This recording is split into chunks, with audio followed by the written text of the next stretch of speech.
దిలీప్ ట్రోఫీలో ప్రస్తుతం quarter final round జరుగుతోంది. ఈ రౌండ్ లో central zone, north east zone జట్లు తలపడనున్నాయి. ముందుగా బ్యాటింగ్ చేసిన సెంట్రల్ జోన్ జట్టు తన తొలి ఇన్నింగ్స్ ను 532 పరుగులకు డిక్లేర్ చేసింది.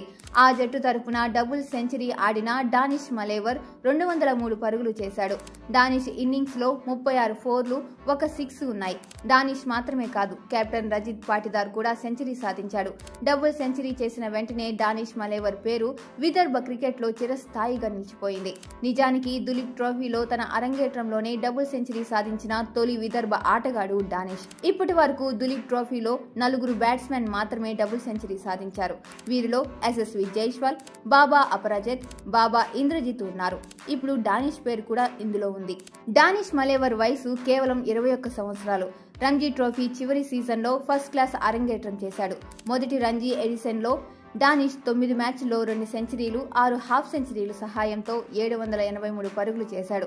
ఇప్పుడు అతని బ్యాట్ నుంచి డబుల్ సెంచరీ కూడా వచ్చింది. ఇది అతని ప్రొఫెషనల్ కెరియర్ లో మొదటి డబుల్ సెంచరీ. డానిష్ గతంలో రంజీ ట్రోఫీ ఫైనల్లో సెంచరీ చేశాడు. డానిష్ విదర్భ ప్రో లీగ్ లో కూడా అద్భుతంగా రాణించాడు. అతను 6 మ్యాచ్ల్లో 160 కంటే ఎక్కువ స్ట్రైక్ రేట్తో 318 పరుగులు చేశాడు. దీని ద్వారా అతను emerging player of the tournament అవార్డును కూడా గెలుచుకున్నాడు.